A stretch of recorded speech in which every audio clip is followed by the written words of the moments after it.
ಸ್ತ್ರೀಯರ ಮೇಲಾಗ್ತಾ ಇರತಕ್ಕ ಅತ್ಯಾಚಾರ, rape and murder, ಅದರಲ್ಲಿ ಇದು ಕಾಮನ್ ಆಗಿದೆ. ಇದಕ್ಕೆ ಅರ್ಥ ಏನಿದೆ? ಕಿಡ್ನ್ಯಾಪ್ ಮಾಡುವುದು, ರೇಪ್ ಮಾಡುವುದು, ಮರ್ಡರ್ ಮಾಡುವುದು, ಆಮೇಲೆ ಅದನ್ನು ದಕ್ಕಿಸಿಕೊಳ್ಳುವುದು. ಎಲ್ಲರಿಗೂ ಗೊತ್ತಿದೆ ಯಾರು ಅತ್ಯಾಚಾರಿಗಳು, ಯಾರು ಕೊಲೆಗಾರರು ಅಂತ.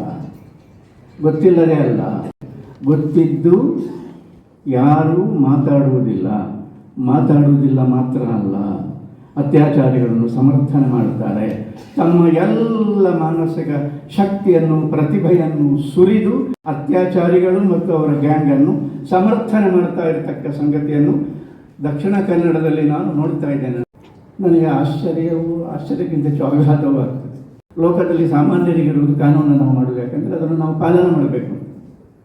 ದೊಡ್ಡ ದೊಡ್ಡವರಿಗೆಲ್ಲ ಹೇಗುಂಟು ಈ ದೇಶದಲ್ಲಿ ಅಂದರೆ, ಕಾನೂನು ಇರುವುದು ಯಾಕೆಂದರೆ ಉಲ್ಲಂಘನೆ ಮಾಡಿ ದಕ್ಕಿಸಿಕೊಳ್ಳಿಕ್ಕೆ ಅಂತ.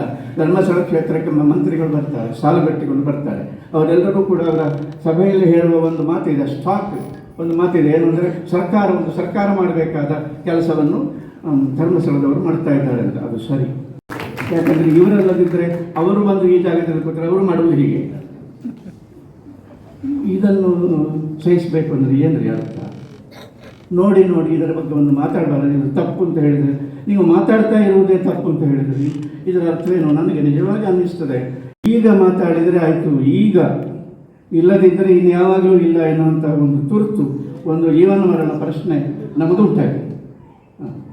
ಈಗ ನಾವು ಮಾತಾಡದಿದ್ದರೆ ನಮಗೆ ಮಾತಿರುವುದೇ ಸುಮ್ಮನೆ, ನಾವು ಬದುಕಿರುವುದೇ ಸುಮ್ಮನೆ. ನಮಗೊಂದು ಮನಸ್ಸು, ನಮ್ಮದೇ ಸ್ವಂತ ಮನಸ್ಸಿರುವುದು ಎನ್ನುವುದೇ ಒಂದು ಹುಸಿ, ಒಂದು ಮಿಥ್ಯಲ್ ಹಾಗೆ ಆಗಿ ಹೋಗಿದೆ. ತಾತ್ವಿಕವಾಗಿ ಯೋಚನೆ ಮಾಡುವಾಗ ನನಗೆ ಕೆಲಸಕ್ಕೆ ಅನ್ನಿಸ್ತದೆ, ಏನು ಅಂತ ಹೇಳಿದರೆ, ತನ್ನ ನಾಶದ ಬೀಜವನ್ನು ತಾನೇ ಒಂದು ಧರ್ಮ, ಒಂದು ಸಂಸ್ಕೃತಿ, ಒಂದು ನಾಗರಿಕತೆ ಹೊತ್ತಿದೆ. ಯಾಕೆ ಅಂದರೆ ಧರ್ಮ ಸಂಸ್ಕೃತಿಗಳು ಎಲ್ಲ ಪ್ರಾರಂಭ ಆದದ್ದು ಯಾಕೆ? ನೊಂದವರು, ಅನ್ಯಾಯಕ್ಕೆ ಒಳಗಾದವರು ನಾವು ಏನು ಮಾಡಬೇಕು, ನಮ್ಮ ಪ್ರಶ್ನೆಗೆ ಎಲ್ಲಿದೆ ಉತ್ತರ ಎನ್ನುವ ಪ್ರಶ್ನೆ ಕೇಳ್ತಾ ಇದ್ದಾರೆ. ಈ ಪ್ರಶ್ನೆಗೆ ಉತ್ತರ ಇಲ್ಲ. ದಯಮಾಡಿ ಯೋಚನೆ ಮಾಡಿ. ನೊಂದವರು, ಅನ್ಯಾಯಕ್ಕೆ ಒಳಗಾದವರು ನಾವು ಏನು ಮಾಡಬೇಕು ಸ್ವಾಮಿ ಅಂತ ಸಮಾಜದ ಮುಂದೆ ನಿಂತು, ಯಾರ ಮುಂದೆ ಆದರೂ ನಿಂತು ಅವರು ಕೇಳ್ತಾ ಇದ್ದಾರೆ. ಇಡೀ ನಾಗರಿಕತೆಯಲ್ಲಿ ಇದಕ್ಕೆ ಉತ್ತರ ಇಲ್ಲ.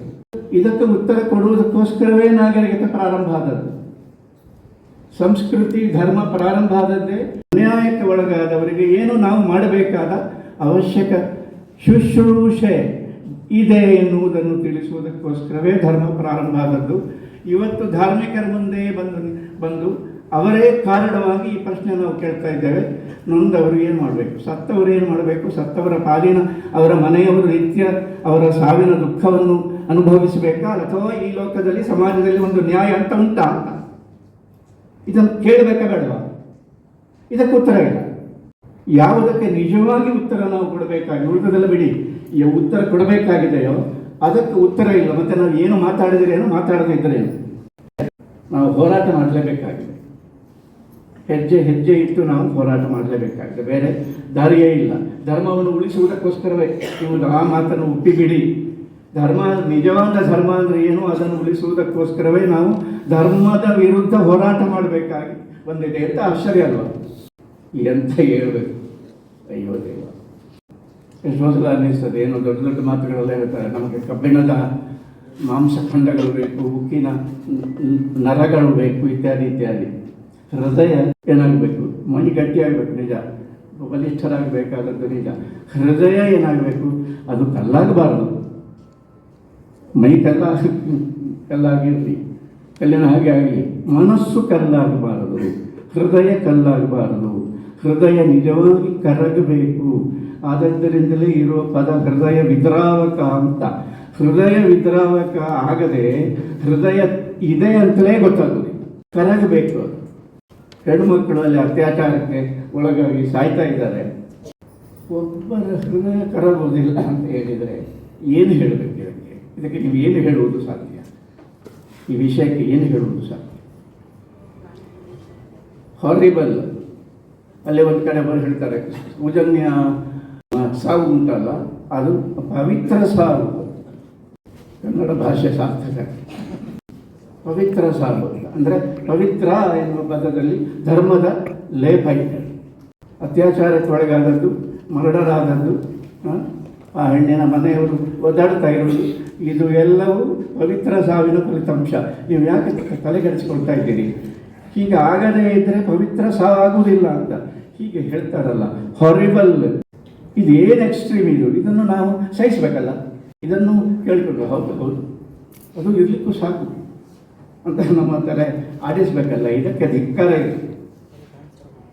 ಈ ರೀತಿಯ ಜೀವನಕ್ಕೆ ಎಲ್ಲ ಕೆಡುಕುಗಳು, ಕೆಲವು ಒಳ್ಳೆಯದರೊಟ್ಟಿಗೆ ಎಲ್ಲ ಕೆಡುಕುಗಳು ಸೇರಿ ಈ ಸಂಸ್ಕೃತಿ ಆಗಿದೆ. ಕೆಡುಕಿನಲ್ಲಿ ಒಂದು ಮುಖ್ಯಾಂಶ ಯಾವುದು ಅಂದರೆ ಪ್ರಚಾರ. ಪ್ರಚಾರ ಸ್ವಾಮಿ, ಪ್ರಚಾರವನ್ನು ನಂಬುವವರು, ಅದನ್ನೇ ನಾವು ಹೇಳಿದ್ದು, ಅಧರ್ಮವನ್ನೇ ಧರ್ಮವೆಂದು ನಂಬಿಸುವವರು. ನಂಬುವವರು ಇರುವಲ್ಲಿಯ ತನಕ ನಂಬಿಸುವವರು ಇರ್ತಾರೆ. ತಮ್ಮ ಸ್ವಾರ್ಥಕ್ಕೋಸ್ಕರ ಧರ್ಮವನ್ನು ಬಳಕೆ ಮಾಡುತ್ತಾರೆ. ಅದು ಯಾವ ಮಟ್ಟಕ್ಕೆ ಬೇಕಾದರೂ ಹೋಗ್ತದೆ. ಪವಿತ್ರ ಸಾವು ಎನ್ನುವ ಮಾತನ್ನು ಕಾಯಿನ್ ಮಾಡುವಲ್ಲಿಯವರೆಗೆ ಬೇಕಾದರೂ ಹೋಗ್ತದೆ. ಇದನ್ನು ಮಾಡಿಸ್ತಾರೆ, ಬುದ್ಧಿವಂತರು ಮಾಡಿಸ್ತಾರೆ. ಮಾಧ್ಯಮಗಳನ್ನು ನೋಡಿ, ಈ ಏನು ಅವಸ್ಥೆ. ಹಸಿ ಹಸಿ ಸುಳ್ಳುಗಳನ್ನು ವಿತರಿಸಲಾಗುವುದಕ್ಕೆ ಹಣ ನೀಡಲಾಗುತ್ತಿದೆ ಮತ್ತು ಅದು ಸಂಭಾವನೆಗೆ ಯೋಗ್ಯವಾದದ್ದು. ಗೊತ್ತಿದ್ದು ಏನು ಸ್ವಾಮಿ, ನಿಮಗೆ ಮನೆಯಲ್ಲಿ ಹೆಣ್ಮಕ್ಕಳಿಲ್ವ? ನಿಮ್ಮನ್ನು ಹೆತ್ತದ್ದು ತಾಯಲ್ವ? ನಿಮಗೆ ಹೆಂಡತಿ ಇಲ್ವಾ? ಮಕ್ಕಳಿಲ್ವ? ಹೆಣ್ಣು ಮಕ್ಕಳಿಲ್ವ? ನೀವು ನೋಡೋದಿಲ್ವ? ಅಕ್ಕ ತಂಗಿಯದಿಲ್ವ? ಏನು ಮಾಡ್ತಾ ಇದ್ದೀರಿ ನೀವು? ಮನುಷ್ಯರ ನೀವು ಅಂತ ಕೇಳಬಾರದು. ಕೇಳಬೇಕಾದ ಪ್ರಸಂಗ ಇದೆ. ಏನು ಅಧಃಪತನಕ್ಕೆ ಏನು ಕಾರಣ? ಕುರುಡು ಕಾಂಚಾಣ, ಬೇರೆ ಯಾವುದೂ ಅಲ್ಲ. ಕುರುಡು ಕಾಂಚಾಣ ಕುಣಿಯುತ್ತಲಿತ್ತು, ಕಾಲಿಗೆ ಬಿದ್ದವರ ತುಳಿಯುತ್ತಲಿತ್ತು. ಇದು ಒಂದೇ ಕಾರಣ. ಯಾರನ್ನು ಬೇಕಾದರೂ ಕೊಂಡುಕೊಳ್ಳಬಲ್ಲೆ, ಯಾಕಂದರೆ ಅಷ್ಟು ಹಣ ಇದೆ ಒಂದು. ಎರಡನೇದು, ದುಡ್ಡಿನ ಮೋಹಕ್ಕೆ ಬಲಿಯಾಗದವರು ಯಾರೂ ಇಲ್ಲ ಎನ್ನುವುದು ದೇವಮಾನವರಿಗೆ ಖಚಿತವಾಗಿದೆ. ಇದು ಖಚಿತವಾದದ್ದರಿಂದಲೇ ಅವರು ದೇವಮಾನವರಾದರು. ಹೆಗಡೆಯವರನ್ನು ರಾಜ್ಯಸಭಾ ಸದಸ್ಯರಾಗಿ ಮಾಡಿದ ಎಲ್ಲರಿಗೂ ಕೂಡ ಇವರ ಕರ್ಮಕಾಂಡದ ವಿಷಯ ಗೊತ್ತಿಲ್ಲ ಅಂತ ನೀವು ನಂಬಬೇಕು. ಒಬ್ಬರನ್ನು ಒಂದು MP ಮಾಡಬೇಕಾಗಿದ್ದರೆ ಅವರ ಹಿನ್ನೆಲೆ ಏನು ಅಂತ ಅವರು ನೋಡಬೇಕೋ ಬೇಡವೋ? ಸ್ವಾಮಿ ಗೊತ್ತಿದ್ದದರಿಂದಲೇ ಮಾಡಿದ್ದು, ಗೊತ್ತಿಲ್ಲದೆ ಅಲ್ಲ ಅದು. That is a point. ಮಾಡಬಹುದಾದ ರಾಜ್ಯಸಭಾ ಸದಸ್ಯರಾಗಿ ಮಾಡಬಹುದಾದ ಸಕಲ ಯೋಗ್ಯತೆಗಳು ಇವೆ. ನೀವು ಮೊದಲು ಮಾಡಲಿಲ್ಲ ಯಾಕೆ ಅಂತ ಅಷ್ಟೇ ಇರುವುದು, ವಿಷಯ ಬರುವುದಿಲ್ಲ ಅಂತ ಹೇಳಿ. ಇಂಥದ್ದು ಒಂದು ಆಡಳಿತ ವೈಖರಿಯನ್ನು ನಾವು ನೋಡ್ತಾ ಇದ್ದೇವೆ. ಏನು ಹೇಳಬೇಕು? ಸಮಾಜಕ್ಕೆ ಒಂದು ಅರಿವಳಿಕೆ ಕೊಡಲಾಗಿದೆ. ಯಾಕಂದರೆ ಅದು ಧರ್ಮದ ಮೂಲಕ ಕೊಟ್ಟರೆ ಅದು ಅಷ್ಟು ಬೇಗ ಅದನ್ನು ಎಬ್ಬಿಸಲಿಕ್ಕಾಗುವುದಿಲ್ಲ. ಯಾವುದು ಸಂಸ್ಕೃತಿಯ ಮೂಲಕ ಕೊಟ್ಟರೆ. ಈಗ ನಾನು ಮಾತಾಡಿದ ಕೂಡಲೇ ನನ್ನ ಮಿತ್ರರು ಹೇಳ್ತಾರೆ, ಹೋಗಿ ಒಂದು ಧರ್ಮದ ವಿರುದ್ಧ ಮಾತಾಡಿದ್ದಾರಲ್ಲ. ಧರ್ಮದ ವಿರುದ್ಧ ನಾನು ಮಾತಾಡಿದ್ದ ಈಗ ಧರ್ಮವೆಂದು ನಂಬಿಸಲಾದ ಅಧರ್ಮದ ವಿರುದ್ಧ ಮಾತಾಡಿದ್ದ. ಇಷ್ಟು ನಿಮಗೆ ಡಿಮಾರ್ಕೇಶನ್ ಮಾಡಲಿಕ್ಕೆ ಬಾರದಿದ್ದರೆ ನೀವು ಧರ್ಮ ಅಂತ ಹೇಳುವುದು ಹೇಗೆ? ಯಾವುದನ್ನೇ ಆಗಿದ್ದರು ಧರ್ಮದ ಮೂಲದಲ್ಲಿ ಇರುವುದು ಅಂತ ಗೊತ್ತುಂಟು. ವಿಪರ್ಯಾಸಗಳ ಅರಿವು. ಯಾವುದು ವಿಪರ್ಯಾಸ? ಇದಲ್ಲ ನೇತಿ ನೇತಿ ನೇತಿ, ಇದಲ್ಲ ಸತ್ಯ, ಇದಲ್ಲ ಇದು ತೋರಿಕೆ, ಸತ್ಯವಲ್ಲ ಅಂತ ನೀವು ಅದನ್ನು ವಿಂಗಡಿಸಿ ನೋಡುತ್ತಾ ನಮಗೆ ಜ್ಞಾನ ಸತ್ಯ ಯಾವುದು ಎನ್ನುವುದರ ಹೊಳಹು ಉಂಟಾಗುವುದು.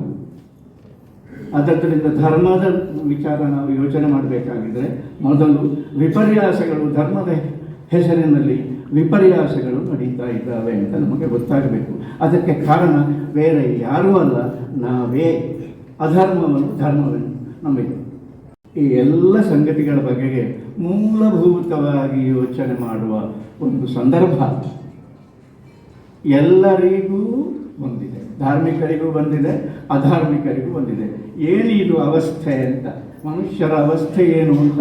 ಅಧಿಕಾರ ಬಂದರೆ, ದುಡ್ಡು ಬಂದರೆ, ದೇವಮಾನವ ಎನ್ನುವ ಕೀರ್ತಿ ಬಂದರೆ, ಇದೆಲ್ಲವೂ ಸುಳ್ಳು ಅಂತ ಗೊತ್ತಿದ್ದು ಮನುಷ್ಯರೇ, ನಮ್ಮ ಹಾಗೆಯೇ ದೇಹ ಮನಸ್ಸು ಎಲ್ಲ ಇರತಕ್ಕ, ಹಸಿವು ಬಾಯಾರಿಕೆ ಎಲ್ಲ ಇರತಕ್ಕ ಮನುಷ್ಯರೇ ಏನಾಗುತ್ತಾರೆ ಎನ್ನುವುದಕ್ಕೆ ಧರ್ಮಸ್ಥಳ ಸಾಕ್ಷಿ.